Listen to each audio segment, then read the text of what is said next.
इस वीडियो में मैं job oriented active and passive voice के बारे में बताने जा रहा हूँ।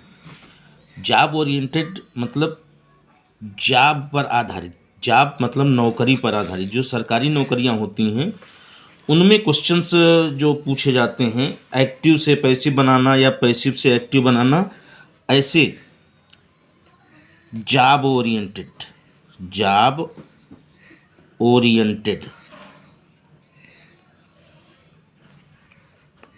Active and passive voice. तो देखें, उसी प्रकार से लगभग है। थोड़ा सा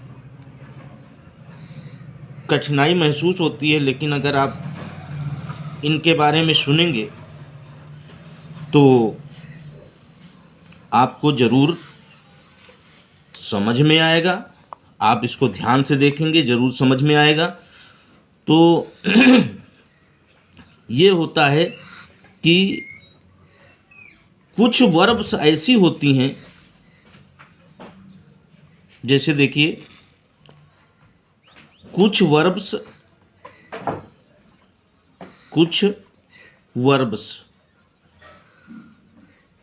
ऐसी होती हैं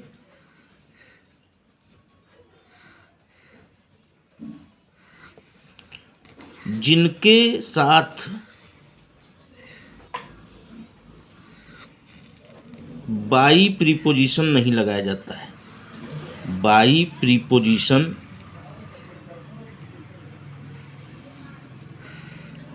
पैसिव वॉइस में नहीं लगाया जाता है। पैसिव वॉइस में नहीं लगाया जाता है, नहीं लगाया जाता है। जैसे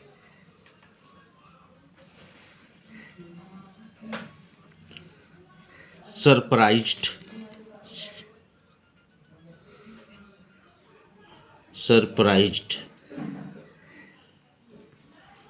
एस्टोनिश्ड,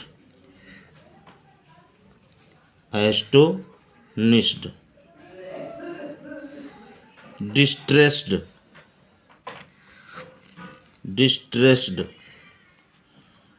डिस्प्लीज्ड,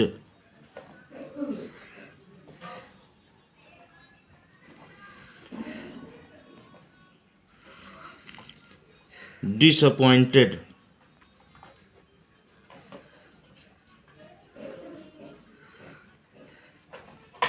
alarmed,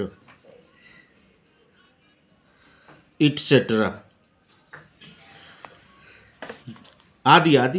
ये वर्ब्स ऐसी हैं जिनके बाद हम बाई का प्रयोग नहीं करते हैं अगर पैसिव वॉइस बनाते हैं तो देखिए, कोई भी सेंटेंस हम लिखें और जिनमें ये वर्ब्स आएंगी, तो उन वर्ब्स का जब हम उन सेंटेंसेस का जब हम पैसिव वॉइस बनाएंगे तो उसमें बाई का प्रयोग नहीं करेंगे। जैसे योर एक्शन सरप्राइज्ड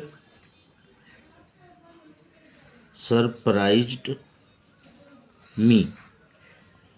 अब देखिए, योर एक्शन ये सब्जेक्ट हो गया, सरप्राइज्ड वर्ब हो गई, मी ऑब्जेक्ट हो गया, योर एक्शन ये सब्जेक्ट है, सरप्राइज्ड ये मेन वर्ब है, मेन वर्ब की सेकेंड फॉर्म है, और मी जो है वो ऑब्जेक्ट है। अब हम क्या करेंगे कि पैसिव वॉइस ये तो उसी तरीके से बनेगा। पास्ट इंडेफिनिट टेंस है, यहाँ सेकेंड फॉर्म लगी है, तो ऑब्जेक्ट जो है ऑब्जेक्ट को हम सब्जेक्ट बनाएंगे, सब्जेक्ट को हम ऑब्जेक्ट बना लेंगे। तो यहाँ मी है, ऑब्जेक्ट, सब्जेक्ट जब बनाएंगे तो ये आई आ जाएगा, आई हो जाएगा, और इसके बाद सहायक क्रिया लगाएंगे जो पास्ट इंडेफिनिट टेंस की सहायक क्रिया है, वाज और वर होती हैं पैसिव वॉइस की, तो आई वाज हो जाएगा यहाँ पे, आई वाज सरप्राइज्ड। अब यहाँ पर यह थर्ड फॉर्म है, थर्ड फॉर्म और सेकंड फॉर्म, यहाँ सेकंड फॉर्म है और सरप्राइज्ड थर्ड फॉर्म भी है। सरप्राइज, सरप्राइज्ड, सरप्राइज्ड ऐसे होता है। तो आई वाज सरप्राइज्ड। अब यहाँ बाई और एक्शन नहीं लगाया जाएगा, एट योर एक्शन लगाया जाएगा, एट योर एक्शन। तो देखिए यहाँ पर फुल स्टॉप है, फुल स्टॉप हम लगा देंगे बाकी सब वही रहेगा। तो I was surprised at your action, तो अगर यहाँ पे बाई लगा दिया जाएगा तो गलत हो जाएगा। तो ये वर्ब्स आपको याद करनी पड़ेंगी। सरप्राइज्ड है, एस्टोनिश्ड है, डिस्ट्रेस्ड है, डिस्प्लीज्ड है, डिसअपॉइंटेड है, अलार्म्ड है, आदि आदि जो क्रियाएं हैं, इन क्रियाओं के साथ हम बाई का प्रयोग नहीं करते हैं। पैसिव वॉइस बनाने में हम एट का प्रयोग करते हैं, पैसिव वॉइस बनाने में एट का प्रयोग करते हैं। अब देखिए कुछ क्रियाएं ऐसी हैं, या एक सेंटेंस और देख लीजिए, जैसे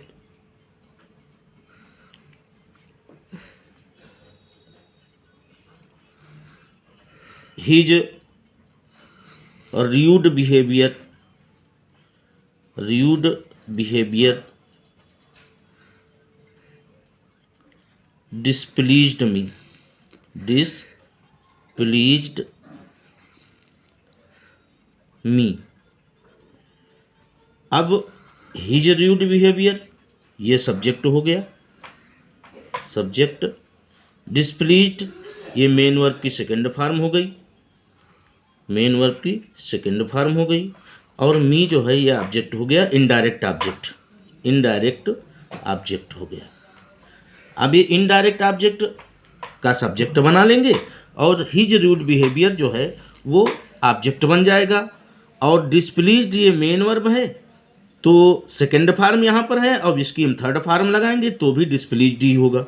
तो देखिए कैसे सेंटेंस बनेगा पैसिव वॉइस में, आई वाज डिस्प्लीज्ड,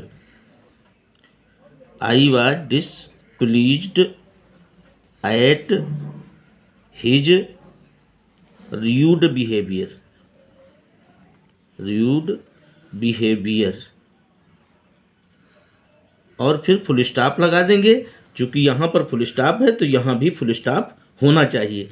तो I was displeased at his rude behaviour. अब कुल मिलाकर के हम ये देखते हैं कि ये क्रियाएं जब जब आएंगी तब तब बाई का प्रयोग नहीं होगा पैसिव वॉइस में, तब तब एट का प्रयोग किया जाएगा। दूसरी कुछ क्रियाएं हैं, ध्यान दीजिएगा। दूसरी क्रियाएं हैं,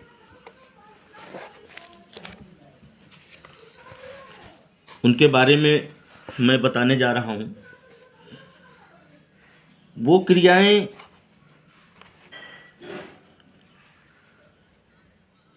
जैसे प्लीज्ड है, सेटिस्फाइड है, प्लीज्ड, सेटिस्फाइड,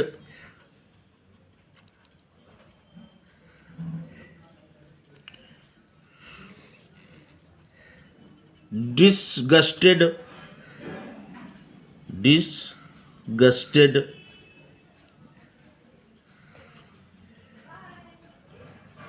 चार्म्ड,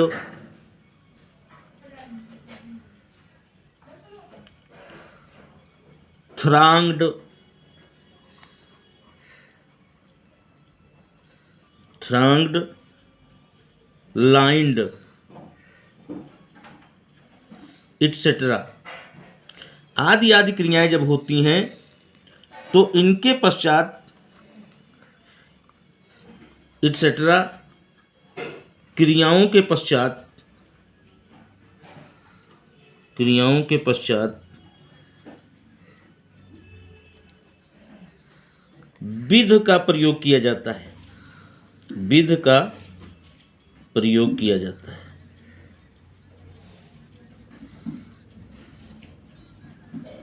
प्रयोग किया जाता है। अब देखिए कि पैसिव वॉइस में अधिकांश वाक्यों में बाई का प्रयोग किया जाता है, लेकिन कुछ वर्ब्स हैं जिनमें हम बाई का प्रयोग नहीं करते हैं। ये ऊपर वाली क्रियाएं जो बताई, ऊपर वाली क्रियाएं ये हैं surprised, आस्टोनिश्ड, distressed, displeased, disappointed, alarmed, ये क्रियाएं हैं। इनके बाद एट का प्रयोग किया जाता है और ये क्रियाएं हैं pleased, satisfied, disgusted, charmed, thronged, lined etcetera. जो क्रियाएं हैं उन क्रियाओं के बाद विध का प्रयोग किया जाता है। डिसगस्टेड, डिसगस्टेड और charmed, thronged, lined etcetera. Pleased, satisfied, disgusted, charmed, thronged, lined etcetera क्रियाओं के पश्चात विध का प्रयोग किया जाता है। अब देखिए जैसे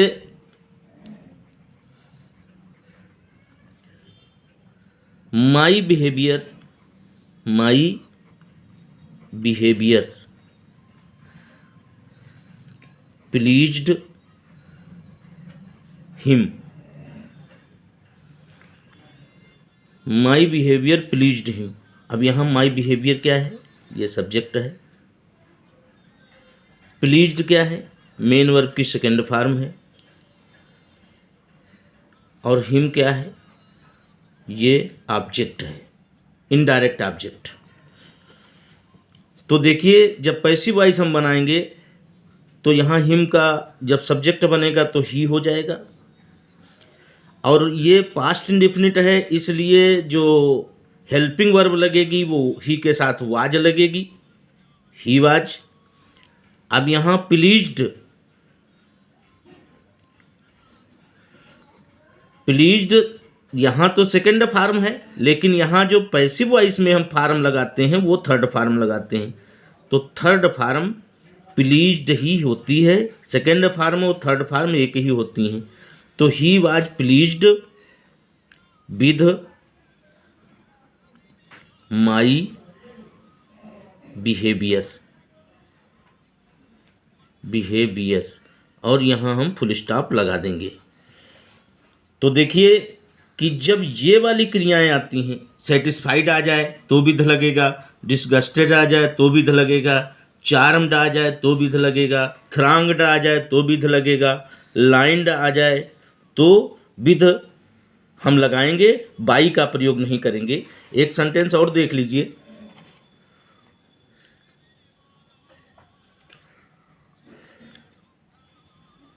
the passengers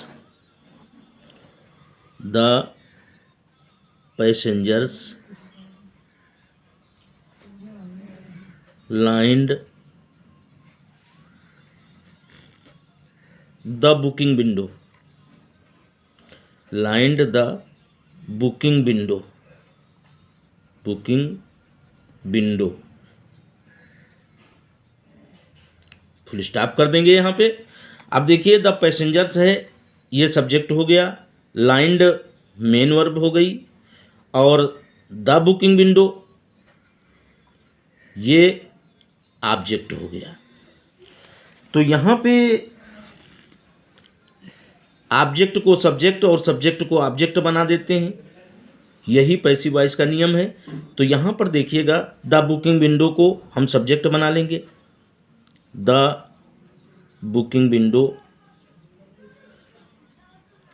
the booking window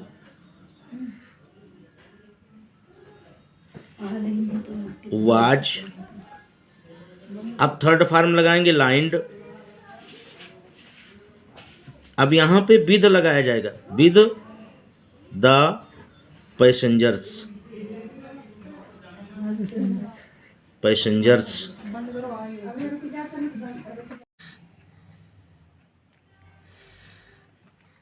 तो प्रिय श्रोताओं, ये हमने जो बताया है ये बहुत इम्पोर्टेंट चीज़ है।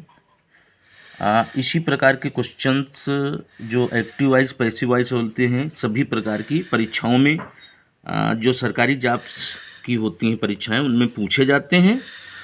और इसके बाद फिर मैं जो अगला वीडियो बनाऊंगा इसके बाद का उसमें मैं समझाने की कोशिश करूंगा। अगर आपको ये वीडियो पसंद आया है तो इसको लाइक करें और चैनल को सब्सक्राइब ज़रूर करें। Thank you.